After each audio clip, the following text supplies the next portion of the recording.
أعوذ بالله من الشيطان الرجيم بسم الله الرحمن الرحيم يا صاحب الجمال ويا سيد البشر من وجهك المنير لقد نبر القمر لا يمكن الثناء كما كان حقه بعد خدا بزرگ توئی قصہ مختصر جزا اللہ عنا سیدنا و مولانا محمد صلی اللہ علیہ وآلہ وسلم ما هو أهله یا ربی لک الحمد کما ينبغي لجلال وجهك وعظیم سلطانک رب اشرح لي صدري ويسر لي أمري واحلل عقدة من لساني يفقهوا قولي رب زدني علما رب زدني علما رب زدنی علما۔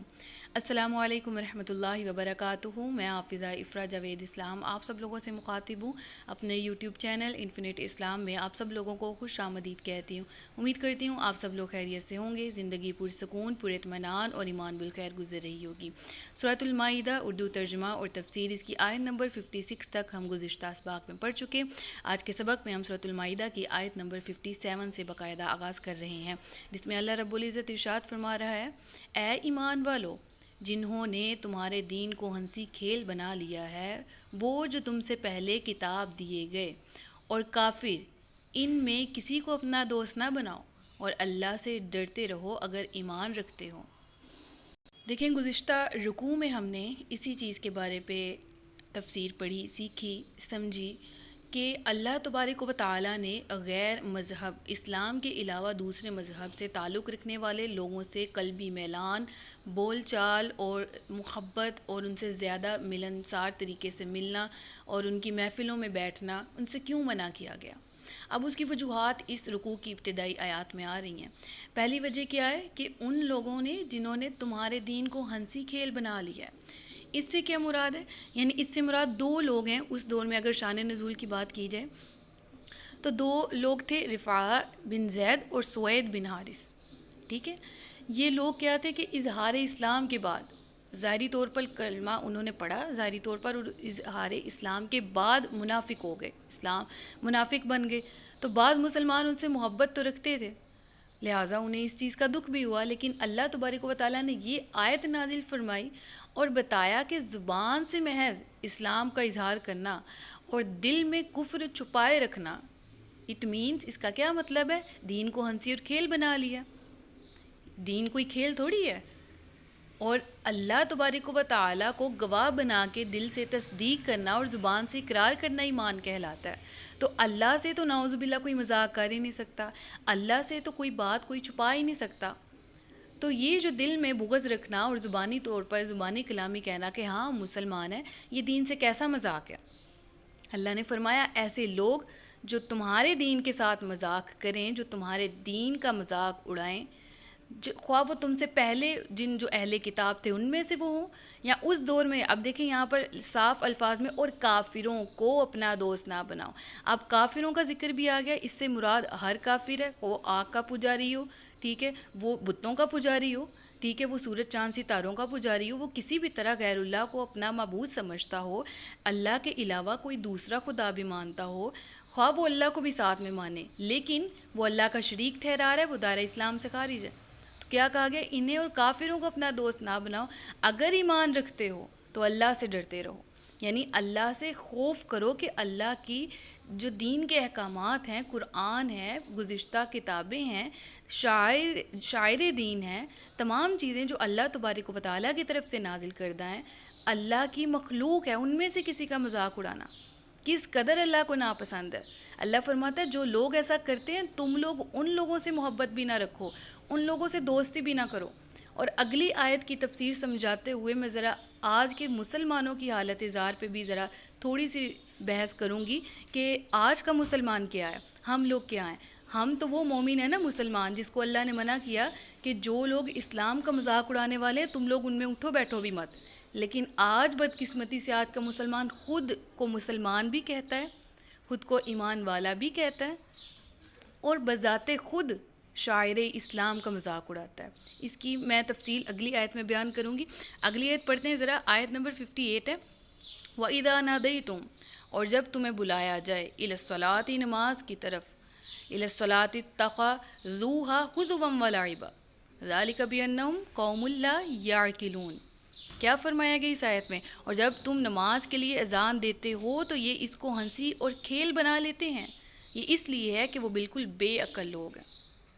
غور کریے گا، قرآن نے جو دین کا مذاق اڑانے والے لوگ ہیں ان کو کیا کہا؟ قوم لا یعقلون، قوم لا یعقلون، بے عقل لوگ، بے وقوف لوگ ہیں یہ۔ کون؟ جب تم نماز کے لیے اذان دیتے ہو۔ اب دیکھیں، سب سے پہلے اس آیت کے شان نزول کے بارے میں ایک روایت پڑھ لیتے ہیں۔ اس آیت کے بارے میں ایک قول ہے کہ جب سرکار دو عالم صلی اللہ علیہ وآلہ وسلم کا مؤذن نماز کے لیے اذان کہتا تو اس وقت مسلمان جب اٹھتے تو یہودی ہنستے تھے، تمسخر کرتے تھے، مذاق اڑاتے تھے۔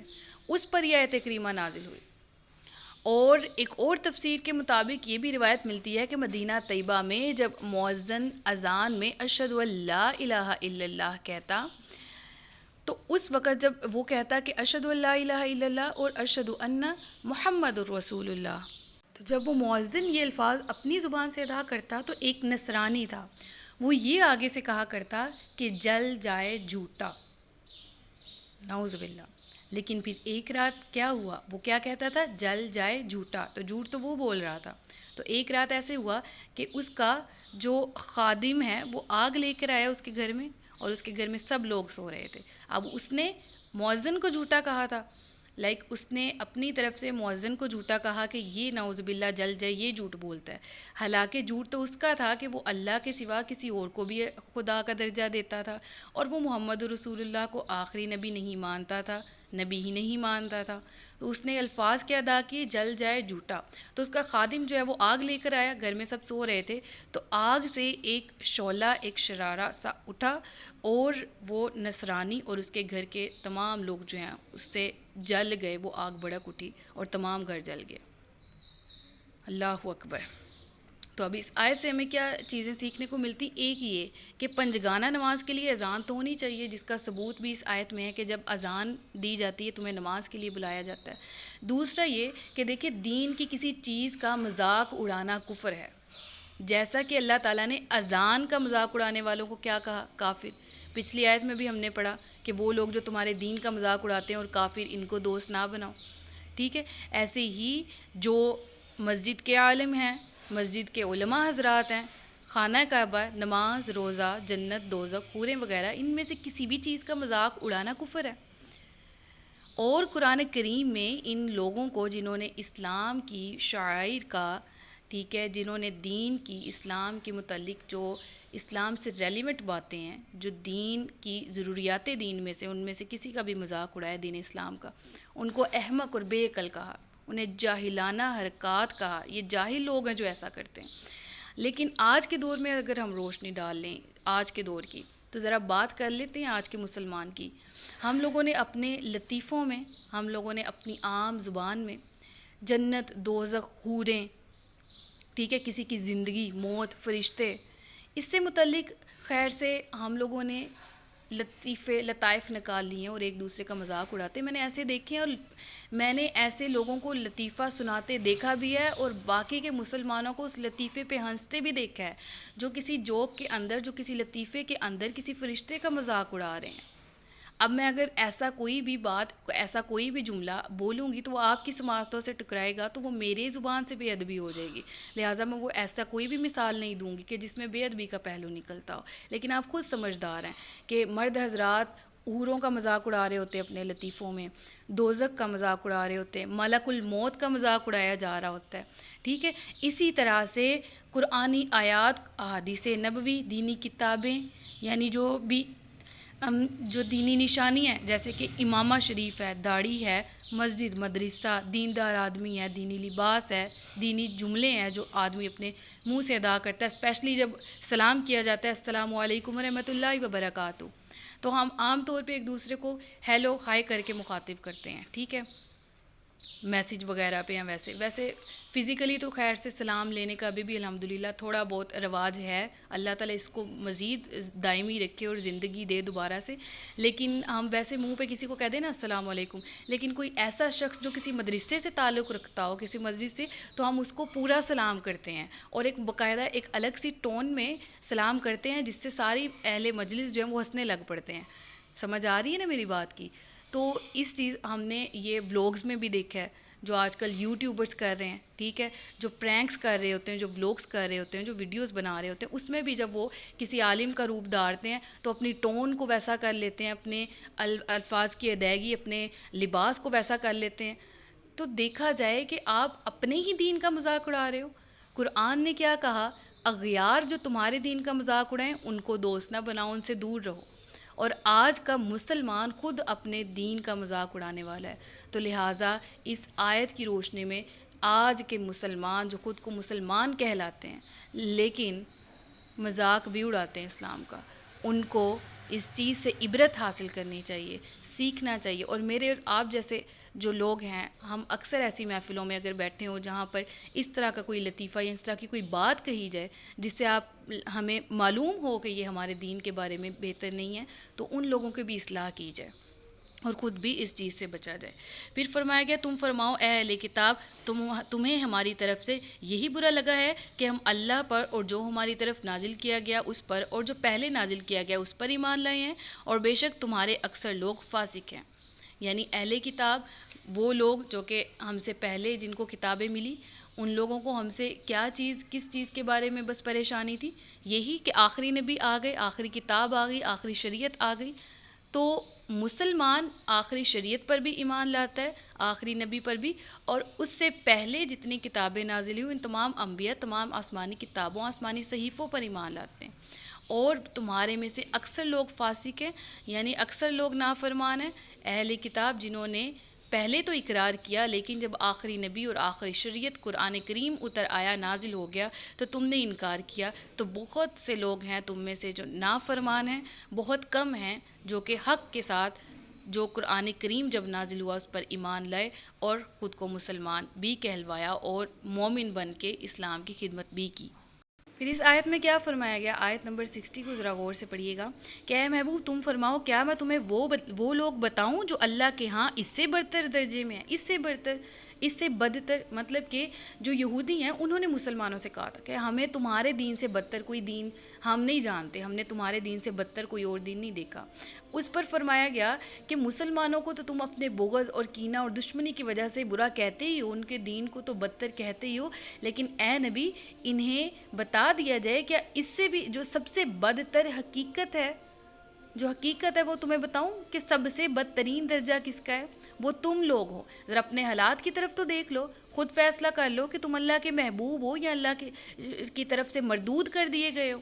دیکھو کیا فرمایا گیا، اللہ کے ہاں اس سے بدتر درجہ کے ہیں وہ یہ ہیں کہ جن پر اللہ نے لعنت کی اور ان پر غضب فرمایا اور ان میں سے بہت سے لوگوں کو بندر اور سور بنا دیا، اور جنہوں نے شیطان کی عبادت کی یہ لوگ بدترین مقام والے اور سیدھے راستے سے سب سے زیادہ بھٹکے ہوئے ہیں. یعنی فرمایا گیا کہ فیصلہ اب تم خود کر لو. پچھلے زمانے میں صورتیں تمہاری مسخ ہوئیں، سور اور بندر تم بنے، بچڑے کی عبادت تم نے کی، بچڑے کو تم نے پوجا، اللہ تعالیٰ کی لعنت تم پر ہوئی، غضب الہی کے مستحق تم ہوئے.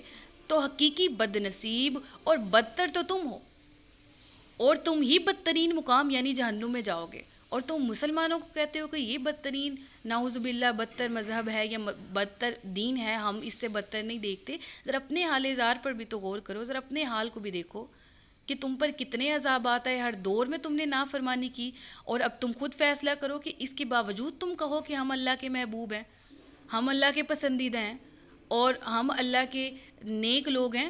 حالانکہ اللہ نے کیا فرمایا اس آیت میں کہ یہ وہ لوگ ہیں جن پر اللہ نے لعنت کی ہے بسبب ان کے گناہوں کے.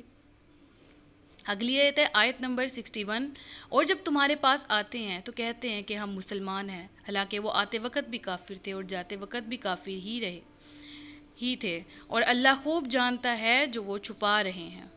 دیکھیں یہودیوں کے اس دور میں ایک جماعت تھی جو کہ سرکار دو عالم صلی اللہ علیہ وسلم کی خدمت میں حاضر ہو کر اپنے ایمان اور اخلاص کا انہوں نے اظہار تو کیا لیکن اپنے کفر اور گمراہی کو چھپائے رکھا. تو اللہ تعالیٰ نے اس آیت کریمہ میں اظہار فرما دیا ان کا کہ اے حبیب ان کا حال تو دیکھو کہ یہ اپنے عقیدے میں اس قدر بگڑ چکے ہیں کہ جب تمہارے پاس آتے ہیں اس وقت بھی کافر ہی آتے ہیں، جب اٹھ کے جاتے ہیں تب بھی کافر ہی اب دیکھیں آقا علیہ الصلوۃ والسلام کی بارگاہ میں تو صحابہ کرام بھی آتے تھے، لیکن جب آ کے بیٹھتے تھے تو قلبی حالت اور ہوتی تھی. آپ کی محفل میں بیٹھتے، جب وہاں سے کچھ سیکھ کے سمجھ کے اٹھتے تو قلبی حالت مزید معطر ہو جاتی، مزید امپروومنٹ آتی نالج میں. تو یہ کون لوگ تھے جو آئے بیٹھے بھی صحبت میں، نبی کریم صلی اللہ علیہ وسلم کے پاس آئے، لیکن جب اٹھے تو وہی حالت لے کے اٹھے جو پہلی تھی.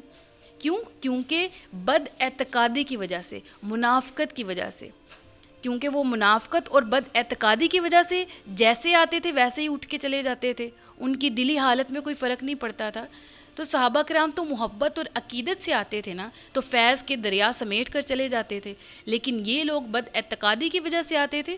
اسی وجہ سے اتنی پیاری محفل میں آنے بیٹھنے کے باوجود بھی جب وہ اس محفل سے لوٹتے پلٹتے تو ان کے دل کی حالت متاثر نہیں ہوتی تھی، کیونکہ ان کے دل میں نفاق تھا. لہٰذا دلوں کو پاک رکھنا ضروری ہے.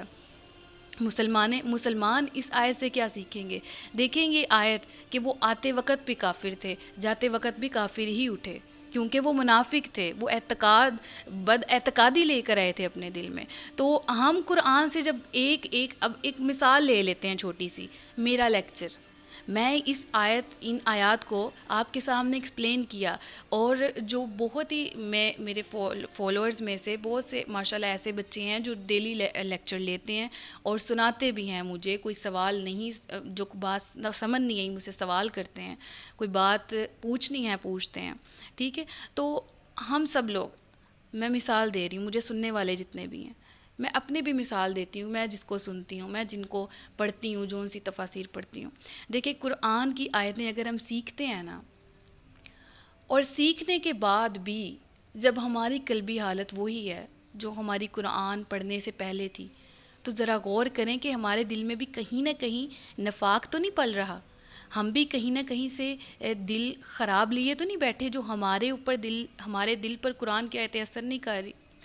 جب ہم قرآن پڑھنے بیٹھے تب بھی گناہ گار ہی تھے، تب بھی گناہ کرنے والے تھے. جب ہم قرآن پڑھ کے اٹھے تب بھی گناہ کرنے تھے ہم نے جا کے.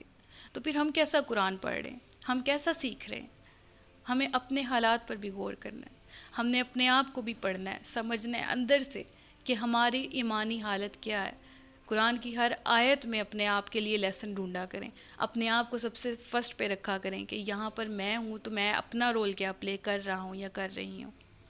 پھر اگلی آیت میں کیا فرمایا گیا؟ آیت نمبر 62 میں، اور تم ان میں سے بہت سے لوگوں کو دیکھو گے کہ گناہ اور زیادتی اور حرام خوری کے کاموں میں دوڑے جاتے ہیں. بے شک یہ بہت ہی برے کام کرتے ہیں. اس سے مراد کیا؟ یہاں گناہ سے مراد تورات کی وہ آیات چھپانا جن میں سرکار دو عالم صلی اللہ علیہ وسلم کی عظمت و شان کا بیان تھا. اور زیادتی سے کیا مراد ہے؟ یعنی تورات کو اپنی طرف سے بڑھا دینا. حرام خوری سے مراد وہ رشوتیں ہیں جو یہ لے کر تورات کے احکامات بدل دیتے تھے. فرمایا گیا کہ یہ لوگ جو ہیں وہ زیادتی اور حرام خوری اور گناہ کے کاموں میں دوڑے چلے جاتے ہیں. بے شک یہ بہت ہی برا کام کرتے ہیں. تو آج کا مسلمان بھی حرام خوری سے بچے، گناہ سے بچے، زیادتی کرنے سے بچے. مسلمانوں کو بھی اس آیت سے سیکھنا ہے. ہمیں اللہ نے کیا کہا ہے؟ نیکی کی طرف دوڑو، نیکی میں سبقت لے جاؤ. اور مسلمان آج کے گناہوں کی طرف ایک دوسرے سے بازی لے جاتے ہیں، گناہوں میں پہل کرتے ہیں، گناہوں کی زیادتی کرتے ہیں.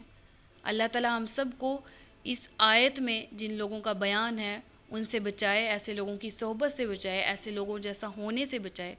اللہ تعالیٰ ہر قسم کے برے کاموں کے کرنے سے ہمیں بچائے اور نیک لوگوں میں ہمارا شمار کر دے. آمین. صدق اللہ العلی العظیم و صدق رسولہ النبی الکریم ونحن علی ذلک من الشاہدین والشاکرین وما علینا الا البلاغ المبین. سچ فرمایا اللہ نے جو عظمت والا ہے.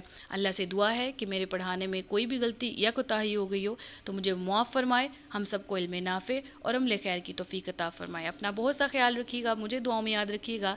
تاجدار ختم نبوت زندہ باد، پاکستان ہمیشہ زندہ باد. السلام علیکم ورحمۃ اللہ وبرکاتہ.